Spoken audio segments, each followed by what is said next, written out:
Olá, eu sou Regiane Rocha, estrategista em desenvolvimento humano sustentável, e a gente está aqui para mais uma aula da Lua da Libertação. Hoje a gente vai entender um pouco como lidar nos próximos 7 dias para mais uma semana de autoestudo. Vamos lá.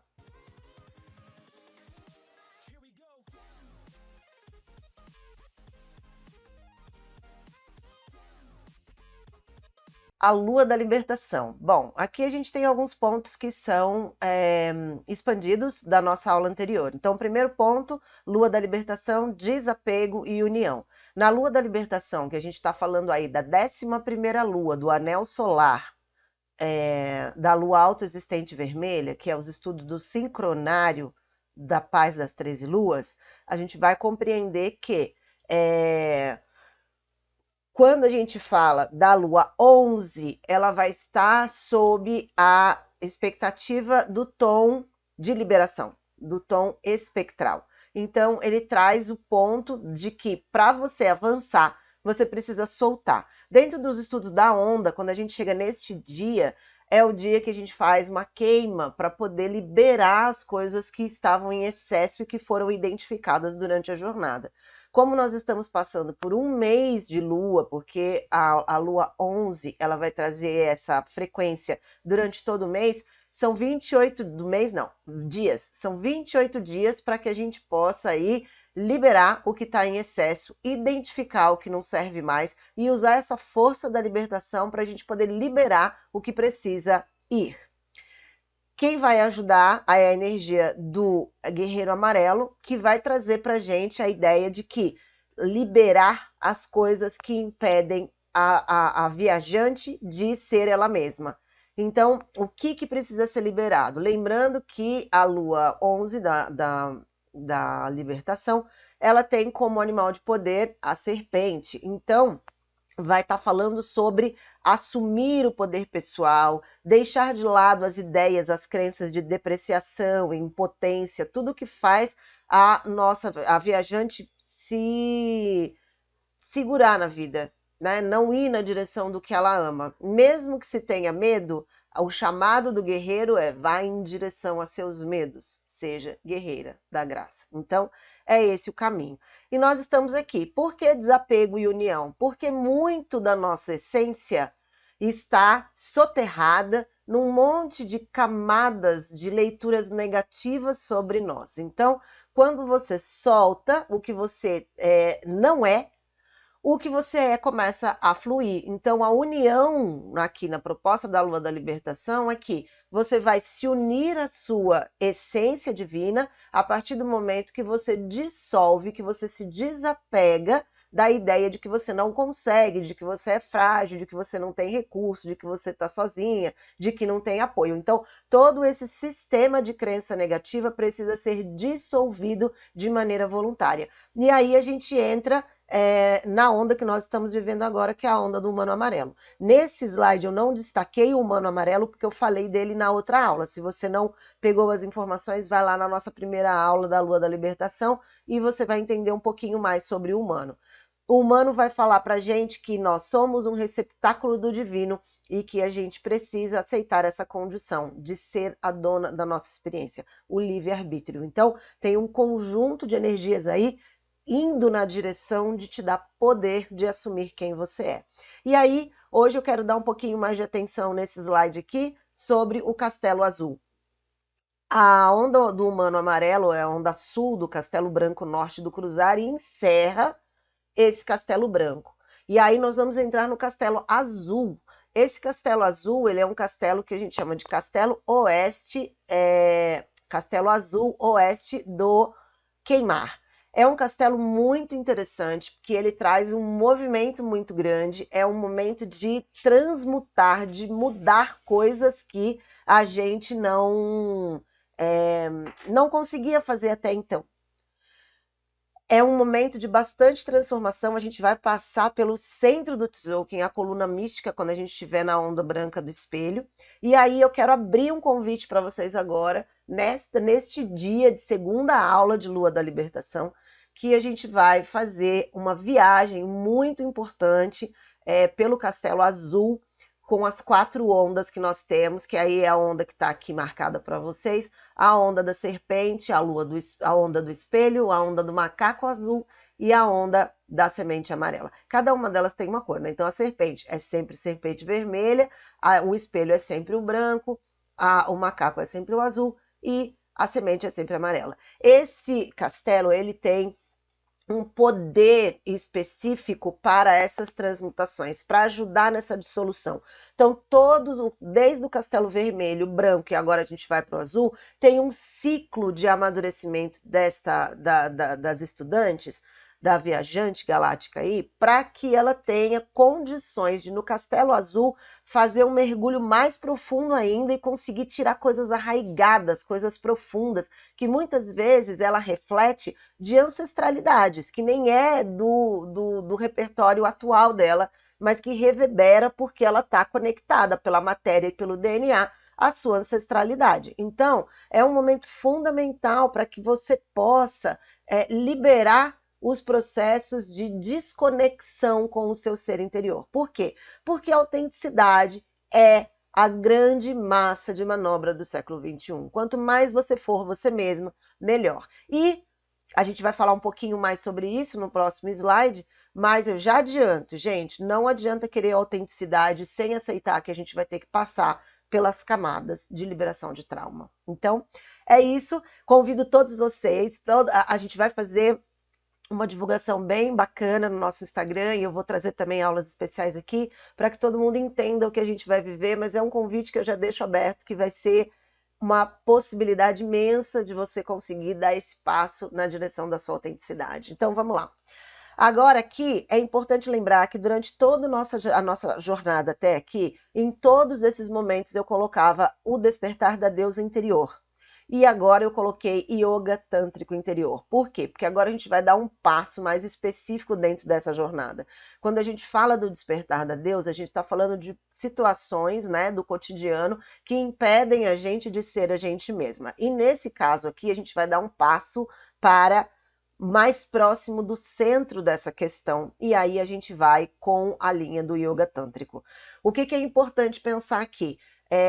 O sincronário da paz, que é essa matriz maior que a gente utiliza para fazer a prática, ela acomoda dentro dela uma quantidade muito grande de culturas milenares. Não é só o Tzolk'in com a cultura maia. Quem conhece os estudos vai entender que dentro também tem uma área do yoga, dentro desse conjunto todo que o José Argüelles fez. E conforme o meu trabalho foi avançando, eu fui sentindo essa inclinação para a chegada aí dessa harmonia com o Tantra interior. E o Tantra aqui, ele é trabalhado de uma maneira metodológica de aprendizagem. É um caminho de retorno para o seu centro de poder. Dentro do Castelo Azul que a gente vai trabalhar, vão ser 4 ondas onde a gente vai trabalhar essa conexão entre o sincronário e o Tantra especificamente. Na onda da serpente, a gente abre com as maravilhosas Mahavidyas, que eu vou explicar, e depois na onda da semente a gente fecha com as Mahavidyas, mas a gente faz a iniciação e o amadurecimento. É um trabalho muito lindo que eu apliquei no Castelo Azul passado, funcionou muito bem e que agora a gente vai expandir dentro do grupo de estudos fechado, mas como a gente vai oferecer o Castelo Azul para as pessoas que tiverem interesse, vocês vão fazer parte durante o tempo do Castelo nesse grupo, tá? Então, a gente continua com o tema espectador agente. Por que a gente repete esse tema? Porque esse tema ele é macro. Então, a gente pode passar uma vida inteira tentando passar da mentalidade de espectadora para a gente. E muita gente tenta, mesmo que seja nos momentos de crise, nos momentos onde tem o impulso de fazer aquilo que de fato sente que tem que fazer e depois desista. Mas a gente passa uma vida toda flertando com a ideia de espectadora e agente, porque o espectador é o que é imposto para nós, mas não responde a quem nós somos, não é autêntico, não é legítimo, não corresponde à essência. E quando passamos para a ideia de agente, a gente se percebe com mais poder, com mais potência, mas também com mais presença das memórias negativas que precisam ser liberadas. E sem apoio, definitivamente, é muito difícil conseguir passar. É impossível? Não. Mas não é uma coisa fácil de fazer, não é uma coisa simples de fazer. É possível, mas não fácil, é o que a gente sempre vem trazendo. E aí a gente entra na ideia da autenticidade versus sombra dos traumas. Então, o que isso quer dizer? Autenticidade versus sombra dos traumas. E entre os parênteses aí, a gente tem as Mahavidyas. Por quê? A autenticidade, ela é um caminho natural de desenvolvimento humano. A gente, para ter uma vida sustentável, uma vida que seja voltada para a realização e para a felicidade, ela precisa considerar o elemento autenticidade. A grande questão é que nós vivemos um momento social onde, há milênios, a ideia de autenticidade ela foi cindida. A gente vive dualidades, a humanidade ainda está muito perdida no que a gente chama no yoga de mano maya kosha, ou seja, está muito perdida na relação entre a emoção e a mente inferior, presa nos sentidos. Então, a capacidade de percepção, de análise, de compreensão da vida ainda é muito baixa em nível coletivo. E quando a gente pensa na autenticidade, a gente também tem a dificuldade da convivência. Desde que houve o processo de paradigma de sustentabilidade de cultura de paz, que eu já expliquei nas aulas anteriores, né?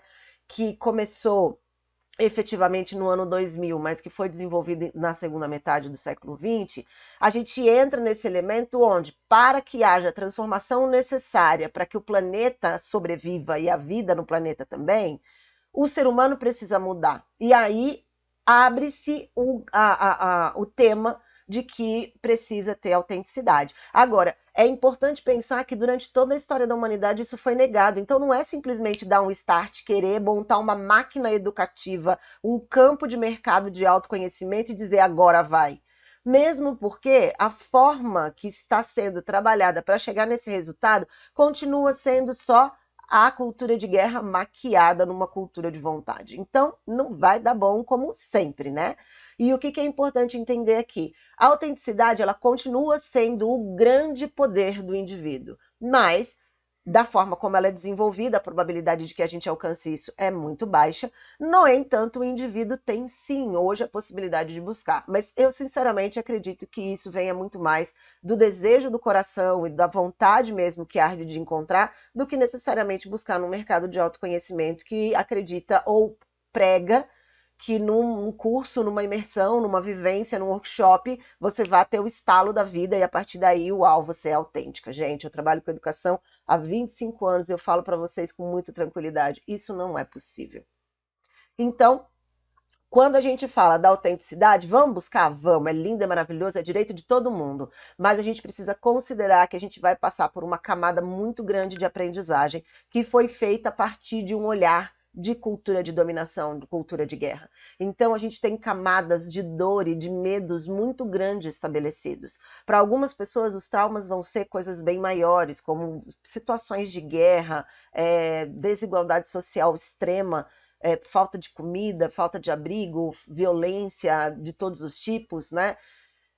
Mas o grosso da população vai ter os pequenos traumas. E esses pequenos traumas pode ser, às vezes, uma criança que perdeu o bichinho de pelúcia num determinado momento da vida e aquilo ficou marcado para ele como uma sensação de medo ou de separação. É importante que a gente compreenda que as coisas pequenas, para uma criança, é agigantada. E a gente não está dizendo aqui que precisa fazer um resgate na infância diretamente, não é isso. Mas o que eu quero dizer, e eu convido vocês a observar, o medo que você sentir hoje, no dia de hoje, feche os olhos com amorosidade e pergunte de onde vem essa emoção. É pouquíssimo provável que ela não venha da infância. Porque o que você está sentindo agora é só um reflexo de tudo que foi construído. E aí a gente tem as maravilhosas Mahavidyas, porque elas vão vir com 10 feridas específicas dentro do caminho do Tantra interior, do caminho direto, né, da busca de si mesma. E cada pessoa tem a oportunidade de lidar com essas feridas de uma maneira peculiar. Claro, com acompanhamento, que a gente vai fazer isso no grupo, mas com a possibilidade de abrir essas caixas e ir purificando a si mesmo e se aproximando da autenticidade. Lembrem-se, na lua do desapego, e não é só a lua do desapego, na vida que nós estamos hoje, aliás, na lua da libertação, o desapego é que traz a união. Ou seja, não temos aqui a pretensão de ensinar nada a mais. O que a gente quer é liberar espaço, porque você já é essência divina. E aí a gente tem a frequência do amor, que é o último tópico e não menos importante. Por quê? Porque todo paradigma que foi construído pela humanidade até o momento estava baseado na frequência do medo. E ainda é uma indústria muito poderosa. Nem sei quanto tempo isso ainda vai perdurar em nível coletivo. Mas o que a gente já sabe é que também já tem uma frequência muito poderosa de muita gente trabalhando na frequência do amor e nós somos um deles. Amém, né? Então, o que que acontece? A frequência do amor, ela vai trazer para nós aí como que eu posso dizer? A pavimentação para que a gente desenvolva instrumentos ou defesas, né? Tem uma frase da Unesco, de um dos diretores, que ele diz assim: a guerra foi criada na mente dos homens, e é na mente dos homens que as defesas precisam ser desenvolvidas, né? Então, quando a gente fala da cultura de paz, a gente precisa levar isso para dentro, e muita gente entende isso como algo tópico ou abstrato. Eu posso garantir para você que não é. No grupo de estudos que nós temos, nós começamos na outra onda, no Castelo Azul passado, nós estamos com 6 meses de estudo e as mulheres já têm resultados de autenticidade muito poderosos. A gente está falando de 6 meses. Então, é um trabalho de longo prazo? Entre aspas, porque na maioria das vezes você faz encontros semanais, você faz uma imersão de fim de semana, ou você faz um estudo isolado, onde as pessoas te dão suporte, mas você está fazendo ali o seu trabalho de estudo teórico. Enquanto no nosso caso a gente faz estudo prático diário. E 6 meses já transformou a vida de muita gente.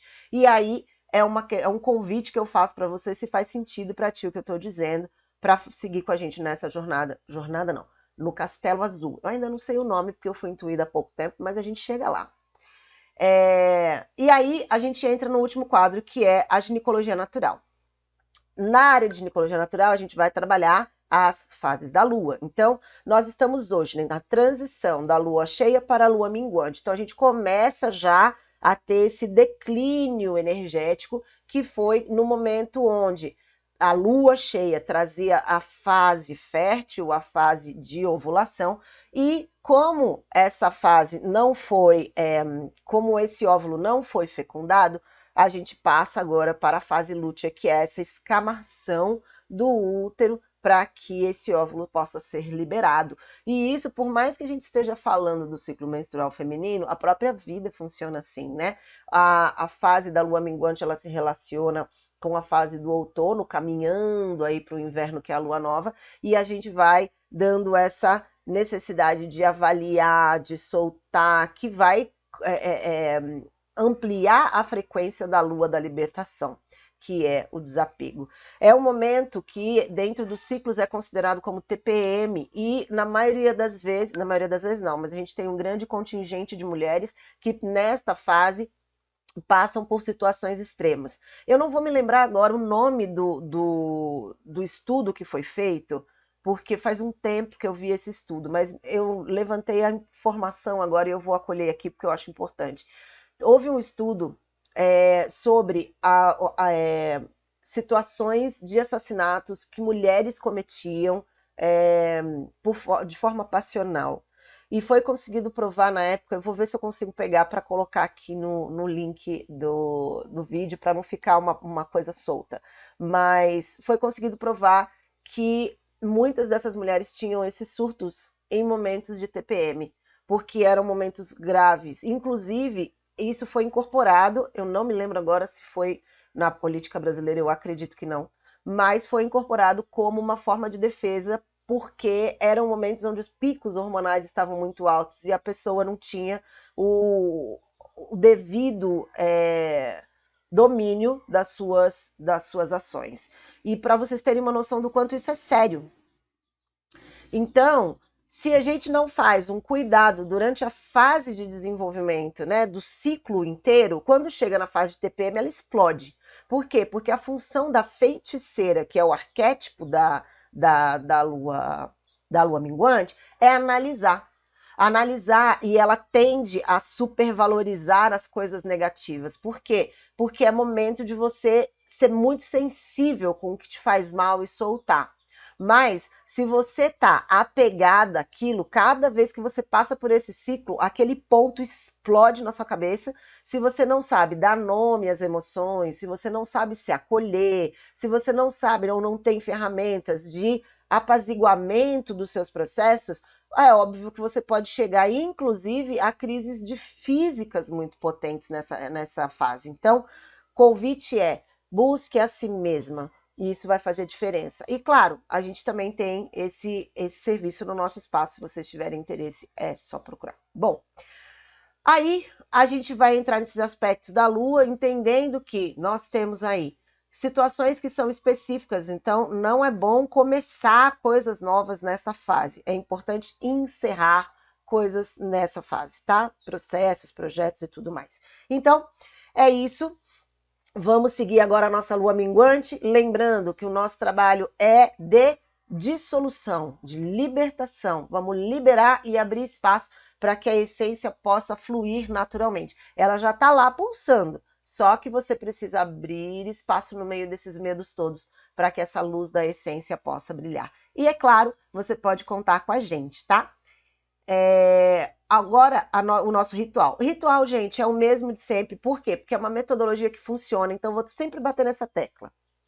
Trabalhando com educação, eu já sei que a coisa é muito desse jeito, a gente vai repetindo. Primeira etapa, estudar os conteúdos. Regiane, não estou no grupo, como eu estudo os conteúdos? Bom, como eu falo em todas as aulas, a gente tem o Self Design Sounds disponível no canal do YouTube, a gente tem as meditações disponíveis no canal do YouTube e a gente também tem um e-book que quem quiser pode entrar em contato conosco pelos comentários do vídeo ou pelo nosso Instagram, espaço_autonomia, tá? E a gente passa um e-book para vocês. Eu não vou disponibilizar aqui porque tem um trabalho intelectual produzido, então é isso, né? Fazer esses estudos. Segundo ponto, praticar na vida, praticar a autoobservação durante o seu dia. A vida vai te dar 1.440 minutos diários para você fazer sua prática pessoal. Então não tem dessa de não ter tempo. Todo dia você tem 1.440 minutos. Ah, mas eu estou trabalhando. Então usa isso. Usa o trabalho, usa as relações com a família, usa a relação consigo mesma, as novas situações que precisa lidar, os processos que precisa fechar e vai praticando a você mesma. O que significa praticar? O que está falando na métrica do dia? Qual é a energia que está no dia? A partir dessa energia está te dizendo, vá por esse caminho, ou faça isso, observe aquilo outro, então é isso que você vai praticar sobre si mesma. Terceiro ponto, faça a sua anotação. Você pode fazer um diário, lunar inclusive, fazendo as anotações a cada 28 dias. Anote o que você percebeu de mudança ou de transformação em si mesma. Às vezes até os desafios já são avanços para você poder olhar de maneira consciente. Então faça essas anotações, porque isso vai ser muito importante para você começar a jogar luz no que está inconsciente. E o quarto ponto, que não é menos importante, é extremamente essencial, é que você partilhe as coisas que você está aprendendo. Então, se você entendeu alguma coisa nova sobre os ciclos, sobre a forma como você lida com você mesma, ou um jeito diferente de resolver um problema, partilhe. Dentro do nosso estudo do grupo fechado, as partilhas são empoderadoras e é muito lindo ver o processo de transformação de cada pessoa. Então, tente. Ah, Regiane, eu não me sinto segura, eu não vejo não sei o quê. Vem para o grupo, gente, que eu tenho certeza que o teu investimento vai valer super e é muito, muito acessível, porque a minha proposta é que as pessoas possam fazer estudos de longo prazo, tá bom? Então, entre em contato com a gente, tira qualquer dúvida que você tiver nesse aspecto. Fora isso, vamos para mais uma semana de estudos. Espero que você esteja bem e siga conosco. Último ponto.